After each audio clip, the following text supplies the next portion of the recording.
three quarters on Saturday, it looked like y'all's defense was playing the best of the year, and then in the fourth, things kind of fell apart. What changed from the first three to the fourth quarter? I mean, I think it's just a part of us just being consistent, and it starts with me. I just got to continue to get our guys to be consistent, and that started with us getting back to practice today, man. All I know is work. All I know is grind and get back to work and learn from things that that happen in the game, and that's what we did. And today was a good practice for us to come back, regroup, everybody to run to the ball, everybody to do their job, and have attention to detail on all the little things, and doing it for a whole full quarters. So we try to reiterate that, coach and staff wise, going through practice, starting fast and then finishing strong, and that's something that I take upon myself, that we got to get our kids to continue to do. Yeah, just what is your biggest takeaway from this game? When you look from the first quarter to the fourth quarter, just your biggest takeaway, and just what's the one thing like you want this defense just to improve on as y'all not only prepare for Troy, but just later in the season, especially when y'all are kind of in the heat of this division title race. Yeah, I mean, every game you got 24 hours to understand what happened, learn from it. We came back in the next day. We came back and we corrected. We went through corrections. We went through film. We took accountability. Start with myself being the reason why we had that kind of fall off in the fourth quarter and wasn't able to pull out the win like we wanted to do. And so we're gonna correct that. We're gonna continue to keep working, put our head up. Our attitude won't change. Our effort won't change. That'll continue to be tenacious in everything that we do, and it started with the corrections and practice today, and so we've been locked in on that, and we've been moving forward from here. I guess what are the biggest corrections y'all made following this game? What is the biggest corrections you made? That's what you said. Yeah. I mean, I just think again, talking about starting fast and finishing. Everybody just doing their job. And then for me, just, making sure that our staff, making sure that our players, we all confident, make sure that we got our head up, make sure we have a positive attitude, making sure that we pushing, we have great energy, and that we approaching this thing every week. Every week is a big game. We know conference play. We come in each week to win and win a championship, and that's not going to change. So, I mean, we win in the room just like we sit in these seats right here, and we look at the film, we correct it, and we move forward from here. So that's what we've done. Overall, tackles for loss, sacks, turnovers, it's all down so far. Mhm. Is that what it's going to take? Is it really start in this room to kind of to get a jolt from these guys? I know it's a lot of new players and everything. Mhm. Is it in the team room? Is it personnel wise? You got to switch guys out, or what do you think is needed to improve the defense? And I just think we got to just continue to do our job. Like I said, it starts with me. I got to be better. Got to call it better. Got to get guys in position more, and got to continue to get guys to continue to fight for all four quarters. And I'll be honest. One thing I am proud of the defense. You've never seen us quit. You've never seen a game, a rep where you see guys taking plays off, or guys not fighting, or guys don't have the effort and the attitude to want to win. So the things that we can correct are coachable, and that's the beauty of it.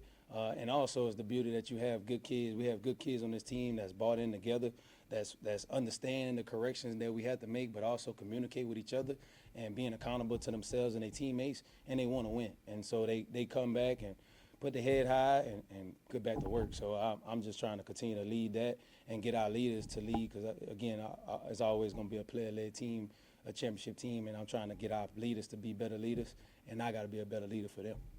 Running quarterback seems to have, give y'all a little bit of trouble this year. Troy has, running quarterback, and their running game seems to be pretty, tenacious. How do you deal with running quarterbacks, in your opinion? How's the best way to stop one? Yeah, I mean, that's kind of hard to answer that question because, I mean, that's what do you think? What do you think, quarterback, affecting us, you think has affected us tremendously this year? I might not think that, so I don't know what you mean by that question. Well, Raynor seemed to give y'all a little bit of trouble yesterday when it came to using his legs on the ground. Mm-hmm. Yeah, I mean, he's a good player. He made plays. We got to continue to make plays. We got to continue to tackle, and that's one of the things we reiterating, tackling, and making sure that we stop the things that they do well. Again, I mean, I'm on to Troy. I know they got a good quarterback. I know that he is a good runner. He also can throw the ball as well. I know he's a good leader because, when he's in the game, they are different, when as far as the impact on offense. So I'm on the Troy Gilcrease. I think he's a good quarterback. Also 15 when he comes in, I think he handles the offense pretty well when they bring him in too. So I mean, we lock forward and looking at that, and we'll have a plan to be able to affect them and stop them and execute at the right standpoint.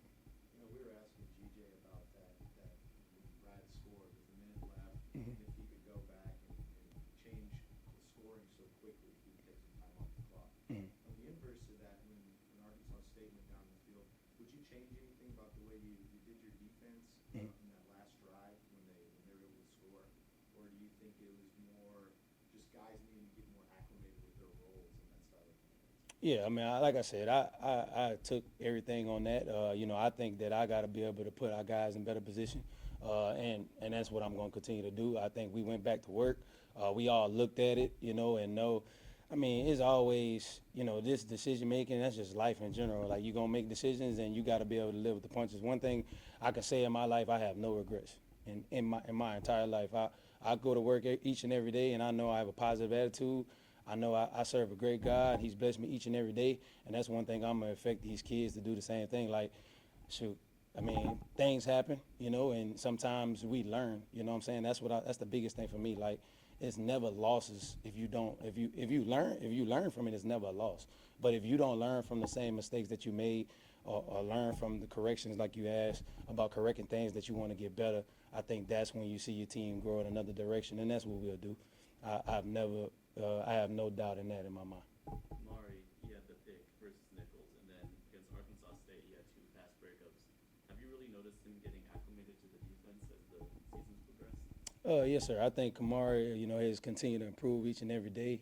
Kamari is a gifted athlete, a gifted kid that has all the athleticism and the talent in the world, and I think he's continued to grow and get comfortable. I also think that he's taking an approach of practicing well and being attention to detail, and man, the better that he can continue to continue to go, I think the better our team is going to go too. Because again, man, the corners they always on the island by themselves, and so nobody really feels and understands what they have to go through day in and day out and play out. So very proud of him, and I just want to continue to see him get better, which he has continued to do and continue that on. A little bit of a different offense this week from Troy, a little more triple option. We were talking to TJ.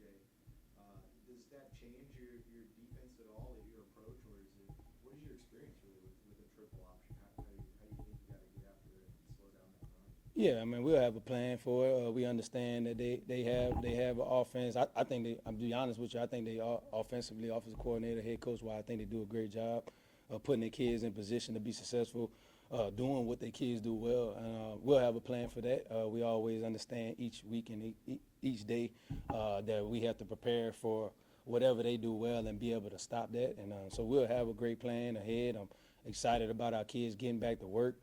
Excited about getting back on the field on Saturday and being able to compete to win and getting in front of a home crowd and, man, enjoying it, because again, man, like every day is a blessing. Like I'll be honest with you. Like, of course, we were mad and upset and, but 24-hour rule, like it's time to get back to work. And that's the way you get away from, something that we experienced last Saturday. You get back to work, you put your head up, chin up, and, man, we have a great attitude about what we're doing. So I'm excited about that and seeing our kids execute the plan ahead.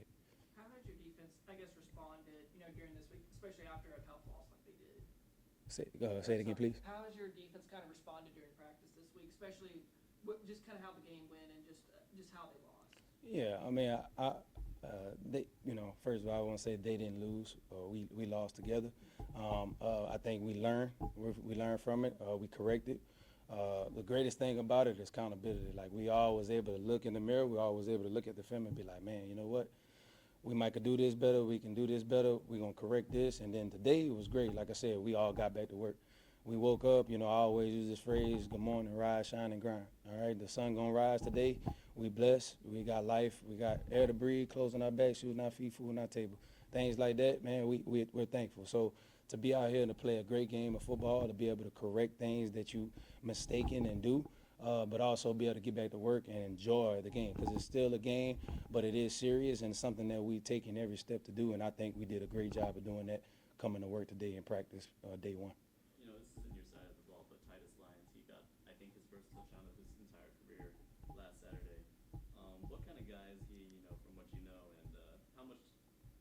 good was it to see a guy like him finally, get his work paid off? Yeah, man. I mean, honestly, Titus, man, cause even though I'm the defensive coordinator and I'm on defense, man, I connect with all these guys on our team. Like, that's one thing I love to do is connect with players. This is why I'm in this business, to be able to uplift and mentor young men, and pass on knowledge that I might have learned or that experience to them, so that way they be better than me and reach their goals. And Titus is another one that, for me, I love the simple fact that he has a great story. He's persevered through a lot of things. A guy that was a walk-on before that earned his way a scholarship, and now he's being able to expand and perfect his role and what he's doing on offense, and now he's seeing the benefits of it. So to reap the benefits of it, him scoring, him being a critical part of our offense and the way we do things, and also just a winning piece of winning. And then also, man, the dude is just a great kid. Like, I never had a bad conversation with Titus. I never seen him, down or anything like that. Like, he's just a kid that stayed level-headed, positive guy, and somebody that you want on your team as far as being a great teammate and somebody that could lead the way for everybody on offense, but the whole team as well. With this being homecoming week, obviously a lot of Southwest Texas branding coming out. What do those words mean to you, Southwest Texas, and what does it mean to have so many alumni come out and support this program? Yeah, man, I think it's big. I always say this, man. I really love this place. It's not often that you go places and you have everybody that's aligned. From President Danfus to Don Coryell to, to our head coach, Coach Kenny, to all of us on the staff, our kids. I think everybody genuinely enjoys being here. Like, they enjoy the town, San Marcos. We call it San Marvelous for a reason. Like, it's no place that you could go on the river and do all those type of things, experience that. I'm from Lutcher, Louisiana, so I've never experienced nothing like this, and just being able to be a student, but also a past student. I know different alumni that has come before us, and that's why we want to grind and put a great product on the field, and we'll continue to do that. And that's something that, I know with the leadership of Coach Kenny, we've been able to continue to do here, of trying to put a great product on the field, but also, engaging with the community, just giving back any kind of way we can, connecting with fans, connecting with people outside the building. And that's just, what we do. I mean, everywhere I go, anybody I come in contact with, man, they always eat them up, or, Southwest Texas, old school alumni that was here when Southwest Texas was alive and not Texas State. So I actually love talking to those guys. I love the elders. I love the people that's been here before you. Love to sit down and have a conversation with them. Just like Coach Bailiff. Like, you love to have a conversation with Coach Bailiff, who was here in those times when, defensive coordinator, head coach back then in Texas State, and how it was then compared to what it is now. And, talking to Bo, people like that's been here for a long time, that's sacrificed so much, that's paid the way for us. And so I'm really thankful to be here, be a part of it. And I'm just really happy to be aligned with everybody else that's here to make this thing work and happen. Coach, talk a little bit about Ryan Nolan's play. He almost had a pick six the other day, and he seems like he's been playing really well lately. Talk a little bit about him. Yeah, man. Like I said, I love Ryan. Man, the type of kid and the type of leader that you want on your team, as far as what he does on and off the field. He's a leader. He's definitely taking more of a role of leadership when it comes to communication, and always trying to be accountable and make the play. I mean, he's a tough dude. If he'll never come out if he can't. He gonna play every play like it's his last. And man, you can't do nothing but love a kid like that and want to see the best for him. Obviously he know me, and that's my. Obviously I coach him personally too, and have a personal relationship with recruiting him and getting him here. Man, I'm really thankful for his family, the relationship we have. Thankful for him, and the way he's interacted with all the young guys in our room, and also everybody else on the defense and offense. And man, he's gonna continue to grow and get better. He has some things that he want back. I guarantee you, he gonna want the pick six back. He gonna want that back. And we all, we all want that back. So all we could do is grow from that. He's the type of kid that's trying to catch on the judge, that's trying to catch more balls, that's trying to speak victory to his life, so that way when that time does come, he's going to make that play next time. So I really do love Ryan Nolan. Thank you for asking that. When we got to talk to Ryan before, he was telling us how much turnovers are on the forefront of their mind. They were able to get one with Kamari before we talked to y'all last time. Yeah. But how much, even last year, there's 3 times so close. Mhm. How much is that on this defense's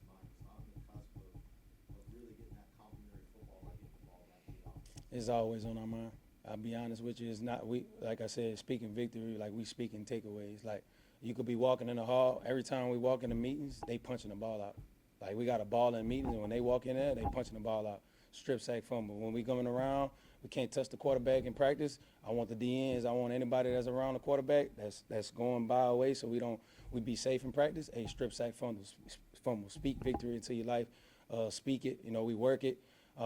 Just in team and settings like that, when we can actually punch at the ball and we can actually pick it off, and then when we do, make a mistake and drop it, we on our head about it. We doing accountability things.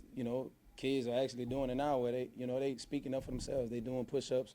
They doing different things to be accountable for, missing opportunities. And we always bring that up too because, we've had our fair share of missed opportunities.